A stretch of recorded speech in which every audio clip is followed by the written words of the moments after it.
Hi, Misha here, and this is definitely an impromptu video, and this will be an unboxing video, something we don't typically do here, but this is a little bit of a different gun, a special gun for me. You know what it is based on the title, but this I guess will be a story time episode, and we'll take a look at the just released and limited production Arsenal SAM5 milled AK in 5.56 NATO 223 built in Bulgaria. So yeah, here is the box just off the I think it was actually FedEx. It's kind of funny because MSR ships UPS, but it looks like KVAR uses FedEx, and I had to buy this from KVAR because they are not selling these direct to dealers, and you better believe that means no dealer pricing. So with that, let's just get a cutty thing and open this bad boy up. I'm going to have to do some of this off camera because unlike maybe some of you, I'm not as skilled at doing multiple things with one hand. So yeah, outer cardboard sleeve, inner Arsenal box. And it's good they put it in an outer sleeve because this is a return to the crappy Arsenal box made out of essentially tissue paper. In the SAM5 SF video we did in September, we talked about how those were in slightly better looking boxes. But now we're back to the tissue paper, which honestly I don't care about.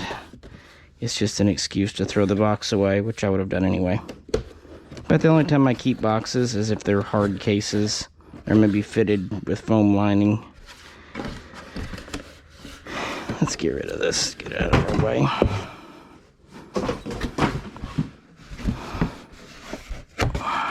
So here we are. One 20-round mag. Why not 30? Well, the truth is most 7.62 Arsenals actually come with a little 5-round mag. So I'm just happy to get a 20. Cleaning kit. Oiler, sling, perfectly good AK sling, manual. So far, the pretty typical Arsenal thing. Here we are. Plastic. Has these little end cappy deals. And little corrugated thing for the buttstock. It comes in a plastic thing, pretty well oiled, and it has this rubber thing on the charging handle, which is good because without it, it would definitely poke through the box. Let's get it out of here. So here it is out of the plastic. Like I said, it's relatively well oiled. We got this. Yeah, it's funny when I have Ian take pictures for Gunbroker or elsewhere, I usually leave these on, at least for most of the pictures, to show people, look, it is definitely new. But every time, someone always asks, what's that on the charging handle? What's that? That's it. They used to be smaller, but I think they went to the wider boot style, just to make sure it wouldn't punch through. So here we are out of the box. Bonus cardboard.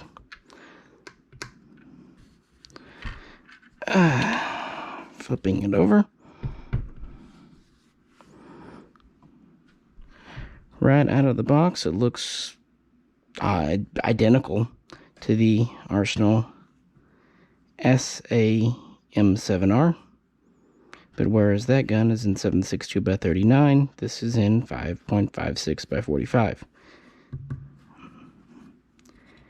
We have an intermediate length buttstock here, which I believe is actually Bulgarian made because it doesn't have the US stamping in the usual place. I could be wrong.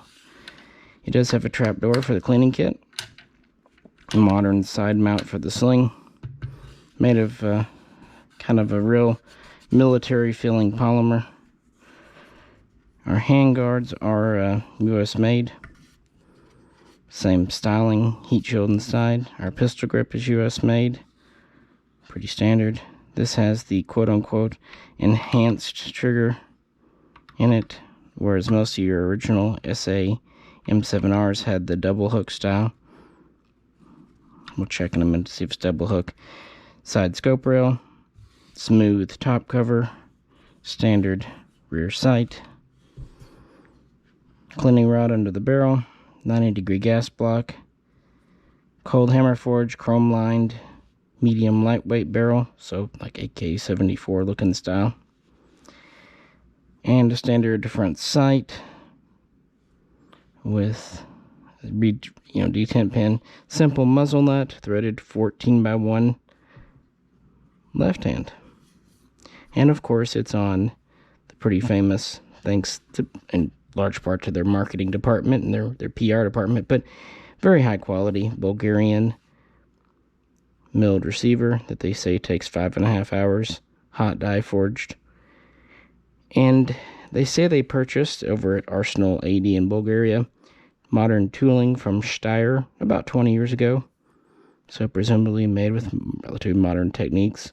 Very similar to the original T3 receiver, top tang with 1 screw, bottom tang with 2 screws, but it has the modern pressed and pinned-in barrel like an AKM. But to be fair, so did the Chinese Polytech Legend. Flipping it over. Let's take our safety off. No chamber flag, but it's alright.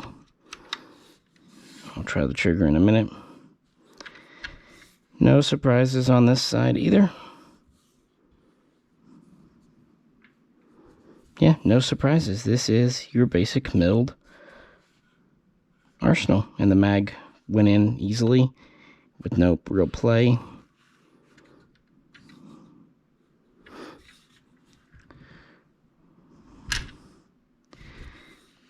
So why did I want this so much?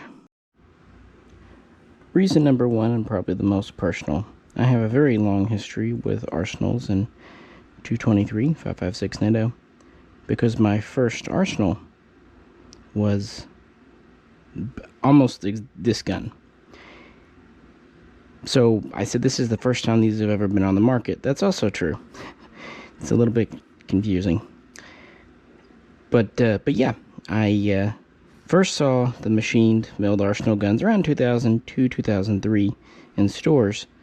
And believe it or not, back then, $650 seemed high to nearly everyone for an AK. It wasn't just that Romanians were 400, even 300. It was also just we got paid a lot less back then. It just, and I was younger and poor and in grad school. So, yeah, I did save up though. And as soon as the assault weapons ban came off, September, October 2004, I put a pre-order in for what they called the SA M5R, which was essentially this gun, and I wanted it after the ban so I could have evil features like the bayonet lug and removable muzzle device. And I took delivery of it in January of 2005. Now, it was this gun here, but this is a true import. It's brought over as a sporter, meaning it has a thumbhole stock. And typically what they do for the sporters, where the bayonet lug will go, this area is simply not machined out, it's just a square block. And then they usually have a muzzle device tack welded on to cover the threads.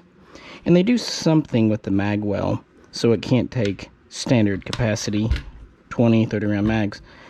Sometimes they'll do the single stack like on a Wasser. Other times they'll do more of the whole bullet guide approach, which is what you most commonly see on things like Vepers and Segas. Also, sometimes they'll change up the mag catch a bit. So for imports, they will come in complying as a sporter under the terms of the 1989 restrictions, brought to you by former President George Bush Sr. And then once here, they can neuter them, or deneuter them rather, pull off the thumb hole, put on a regular stock and grip, machine out the bayo lug, and and have threads on the barrel, thanks to the fact that the assault weapons ban sunset in 2004. If that hadn't happened, these would still be not allowed. The only caveat is they have to have no more than 10 US parts on their list of 20 potential parts. A bit of good news, because a milled AK doesn't have trunnions, this only has 15 parts on that list. So a milled AK only needs 5 parts. So typically Arsenal will go with, and it looks like on this one they went with pistol grip, trigger group, and handguards. That's a total of 5. Alternatively, and you can still use foreign mags, alternatively, if you wanted to put on original handguards or a pistol grip or original trigger group, you could put on a US stock, use a US muzzle device, or frankly just not give a damn. But anyway, the one I bought in 2004-2005 was assembled here, and let me show you an example of what I'm talking about. Here is my SA RPK-5. This is the LMG version, very similar to my 2004 gun. They even both had the windage rear sight, smooth top cover, side rail. The only difference, the furniture, and the fact that this has a longer, heavier barrel. And this was actually the muzzle device that the 2004 guns came with, this kind of shark gill style. So why don't I have my 2004? Well, it's pretty simple. I paid $600 for it new in 2005. And then in 2010, as I was still within the first year of operating those Art-Bearer arms, someone offered me $1,000 for the SAM5 used, and I needed that. That helped. So I probably took that money and invested it in something and flipped it. So I don't even regret to this day selling my original gun. But I had been looking to replace it, get another SAM5 for the last few years, but the problem is Arsenal never really made that many. They never sold too many of the 5.56 guns, the ones assembled here in the USA, because everyone was buying the 7.6239. But when I say made in the USA, what they were doing back then, they were bringing over Sorry, as I was saying before my camera battery died. Sometimes being blind sucks. I can't tell when it's getting low, so apologies. Anyway, they brought over essentially a block of steel and had it machined out in the USA, making the receivers technically USA made. But they assembled them using a Bulgarian barrel and other virgin Bulgarian parts. Unfortunately, in 2005, President Bush Jr., well, the ATF under him, however, it was decided to ban essentially the imported barrels. So it became much harder to get barrels in. So that's why you started to see more imports coming in. So yeah, these older guns honestly were very nicely built by Arsenal back in their younger days, but they weren't true imports. They were technically US parts kits guns.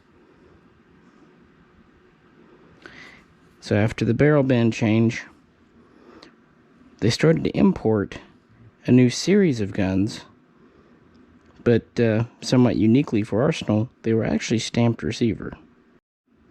Reason 2, most of your Arsenals available today are stamped receiver guns like this. This is my SLR 106 CR in 223. Because I enjoyed shooting and my friends enjoyed shooting the SAM5 so much, when these came out, and I decided I wanted one because they were true imports and they had this left side folding stock, which might not seem such a big deal to you today, but back in 2006, this was a very cool and new design. We knew it existed in Russia, but this was really the first commercially available gun series to have this as a standard feature. So even though it was on a 1.0 stamped receiver, I wanted to get one, And I thought, well, heck, I've already got a 5.56 Arsenal. Let's get a 223 to go with. And I thought, I've already got a full-size 16-inch barrel gun. Let's get one of the shorties. Now, as these were imported, they had 16-inch barrels, but this one I had it chopped down to 12 and then permanently attached an extension from CNC Warrior. And honestly, not only does it look cooler, it really actually helps with reliability and recoil. So if you were thinking about doing that yourself, like a chop and pin, I greatly encourage it. These are good guns. Early on, there was a bit of controversy about this and that, but the truth is, they worked well. And this one's been a good shooter. As has this one. I picked this one up only a couple of years ago, trying to kind of fill that SAM5 hole in my heart. And while it definitely got into my heart and the gun I really like, it was different. You know how much I like RPKs. So I had these two, and I've had both of these for a while, and they're both great shooters. In fact, here's some range footage just to liven this video up a bit. SLR 106 CR. A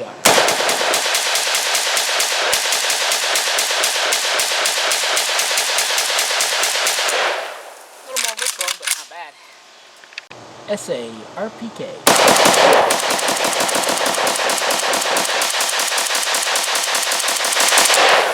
Forget how little these recoils. SLR 106 CR.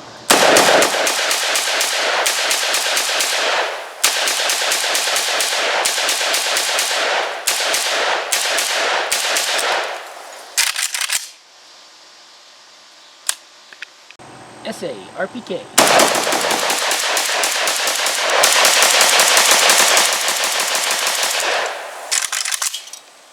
.106 CR, last mag of the day.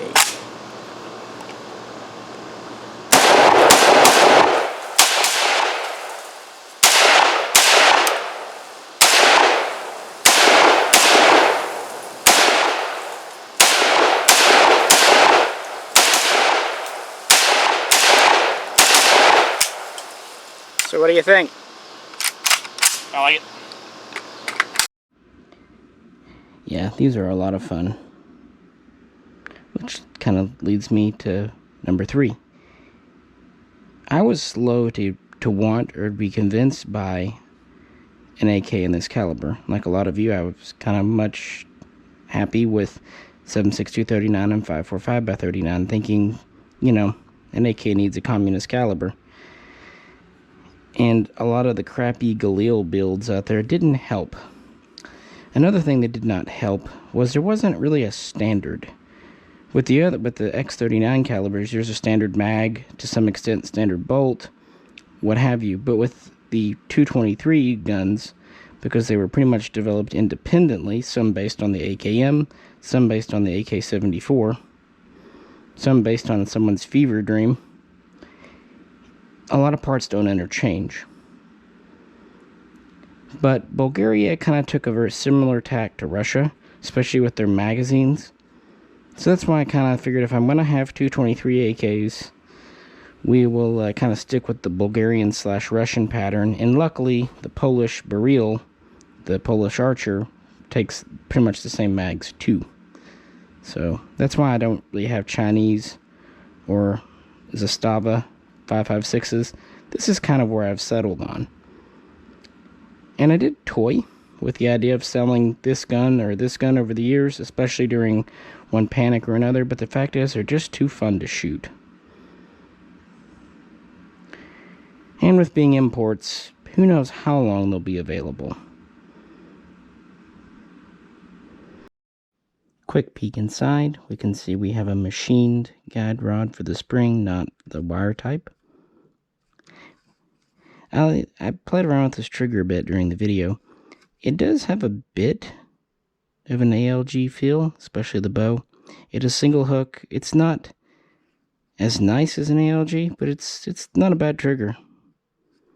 And we do have a spring-loaded firing pin. Pretty standard insides. And the feed ramp looks good and all that good stuff. And of course we have the standard AK side scope rail. Number 4, buy imports. And this gun here is an excellent example of just that. This is my SAM7R, which is virtually the same exact gun, but in the 7.62x39 caliber. Now I have put AR M9 furniture on mine, as you know, and I've also replaced the standard front sight, as you see here on this one, with the 24mm and Bulgarian egg beater flash hider, and hey, bonus Bulgarian mag pouch because I had to get it out for the mag. Even the mags look the same, just different shape for the caliber. Anyway, this is a mantra I will repeat over and over on this channel.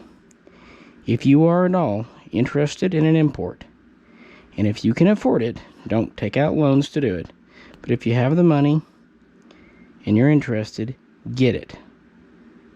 Imports will go away. It's not a matter of if, will.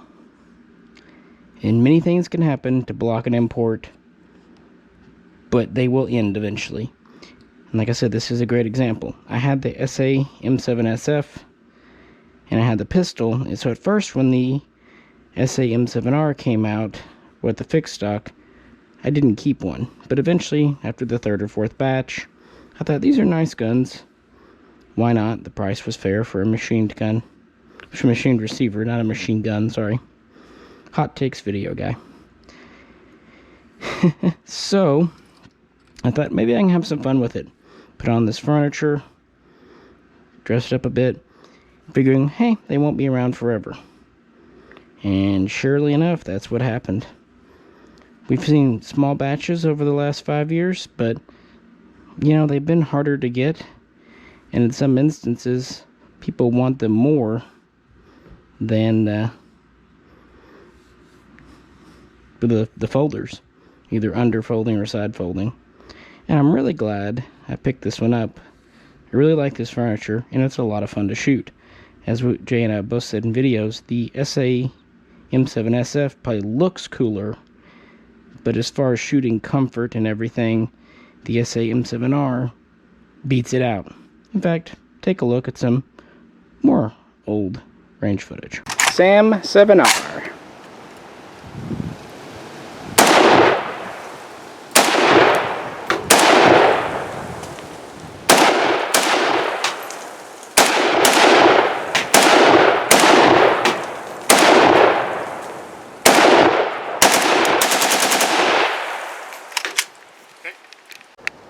SAM7R.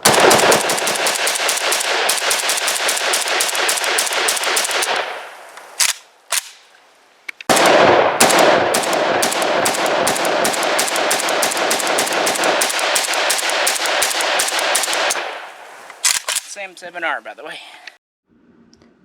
Barring the idea that you overpay, if you pay the current rate for what imports are going for, you're not going to lose out. Just, you know, even if you want to sell it, just wait till the imports dry up and then put it on the market, and you'll do just fine. Either money or trading fodder.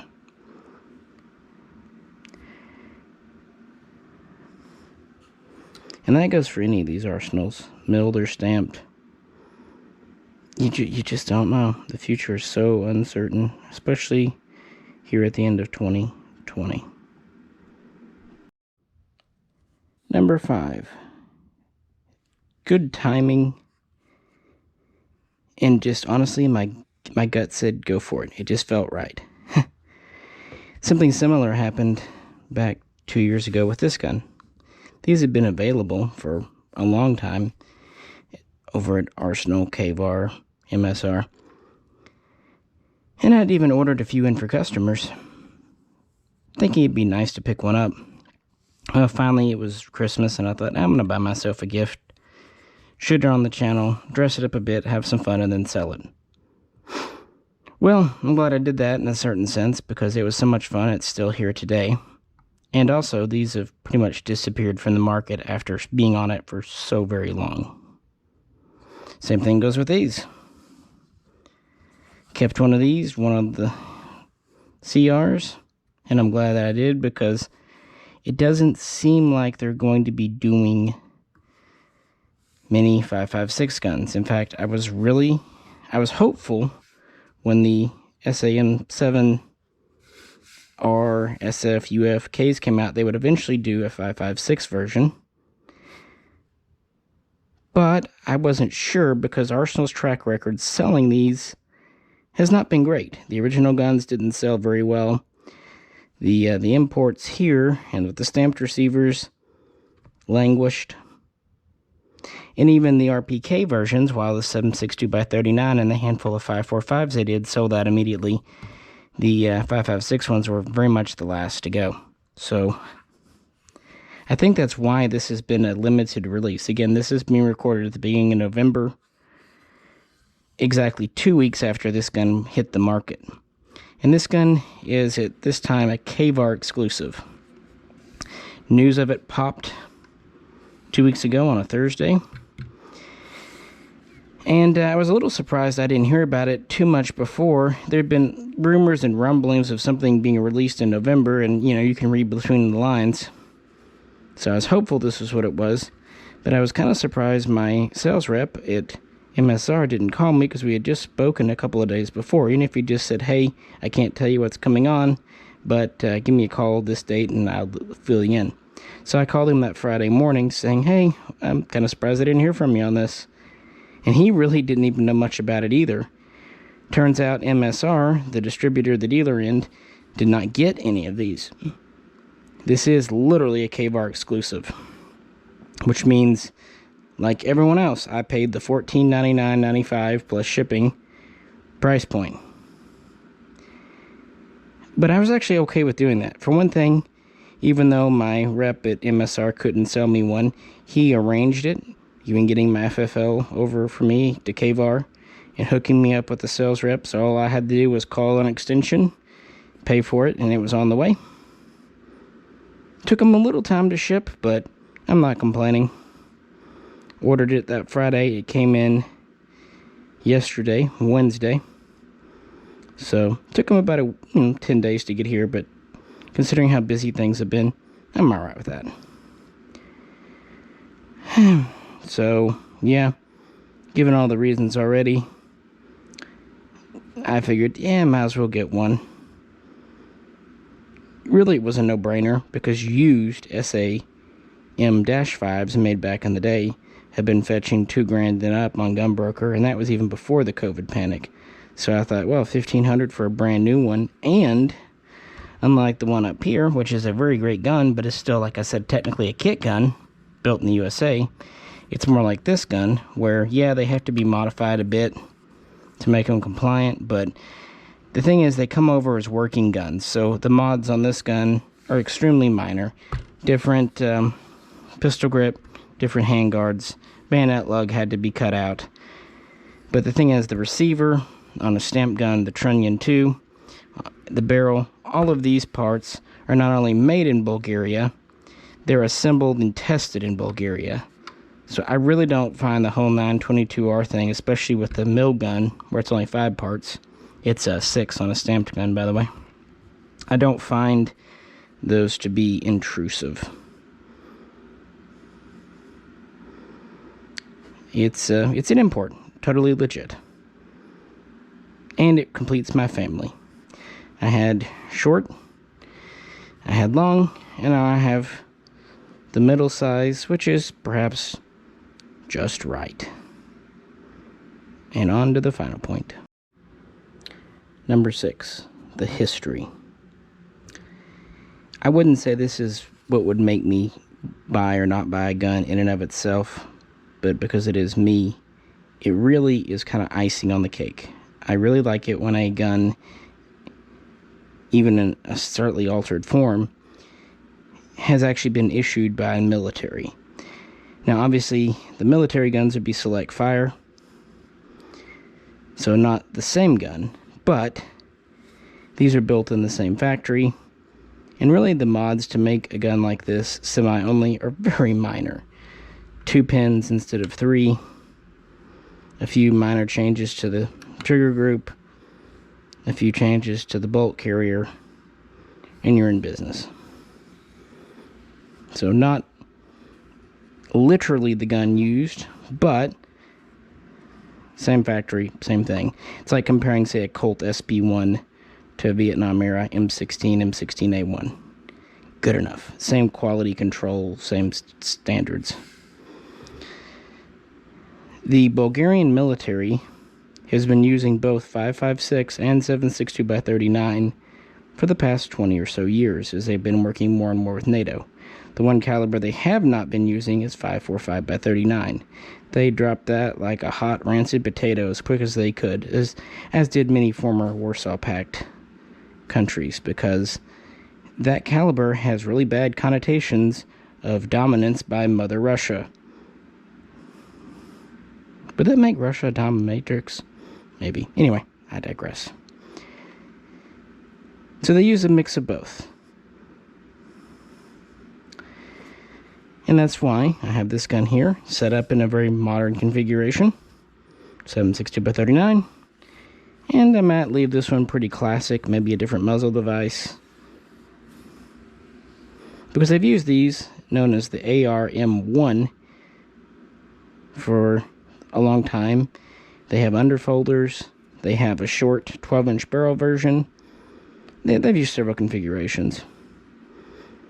Another benefit of buying a gun, even if you don't really care about the history, but it's built with the same parts and in the same factory as for military. Militaries have pretty stringent testing to begin with, and the guns go out in the field. So if something were wrong, they would know about it. If there was a problem with cracking or whatnot, for example, the original translucent smoke mags had some spider web cracking, which they had to fix because militaries were using them, not just civilians. It just seems like parts built for military go through more rigorous testing, quality controls at the factory, and that makes me very confident in using these guns here. Like the milled receiver is not going to fail any decade soon. The hammer forged barrel is not going to wear out after just 10, 15,000 rounds. And of course, above all, the gun is going to be reliable. So I have great expectations that this will be reliable, work for a long time, and it won't break parts. And luckily, again, since militaries are using it, if it were to break parts, it's not using some weird non-standard bolt or what have you firing pin. With militaries using them, those parts, those components that eventually surplus stuff will be available. So, even if and of course magazines. Even though this takes its own mag, Beryl mags will fit, Archer mags, and several of the Russian mags can be made to fit with little to no mods. And these are good mags, they always have been. This one fits very tight because it's a new mag and a new gun. They are modern polymer. The waffling not only looks cool and gives it better grip, it also gives reinforcement. There's a metal frame or skeleton. We have a metal floor plate, stainless steel spring. We have a metal locking lug in the front and a metal locking lug in the back. And finally, we have metal feed lips. But the only thing these don't have are little cutouts or stripper clips. So good mags, especially the black ones. But even the modern smoke ones are fine. And these are, like I said, a limited thing right now through KVAR. And I got one, and I paid full price. But if these come in as a mass import and the price drops to $1,100, I still will be happy I grabbed this now. It's around the holidays, also around my birthday. It's a good little thing, gift to myself. Something I've kind of been wanting. Glad I didn't buy a used one on Gunbroker. But I love to see imports.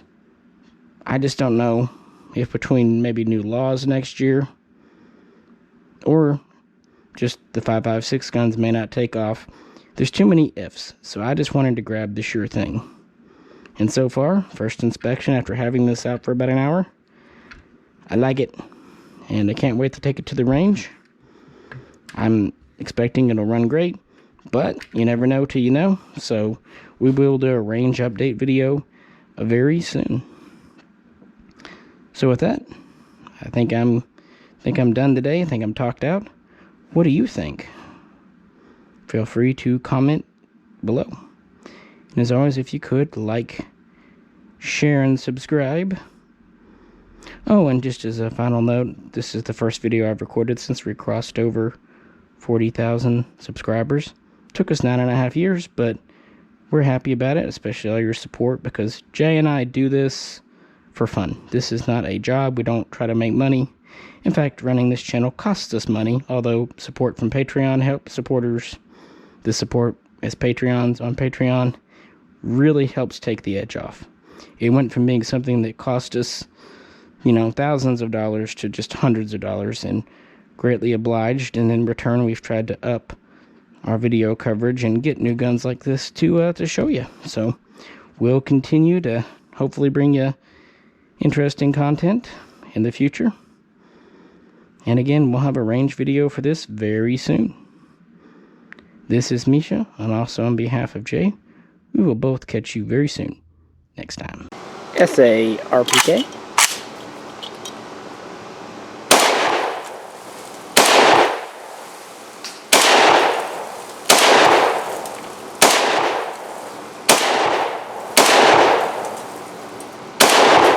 Trigger's pretty good. I'm gonna see if it'll bump.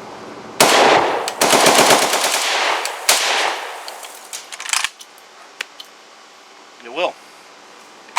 SLR 106 CR.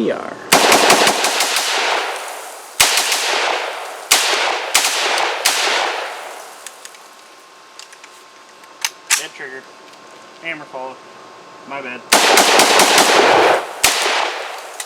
Problem with these Arsenal trigger groups, the new ones anyway, they're so good that if you try to bump them, they have hammer fall. Yeah, and that one I've polished a little bit. Yeah. SLR 106 CR again. This time I'm not going to try bump firing it. I'll shoot it like a human being.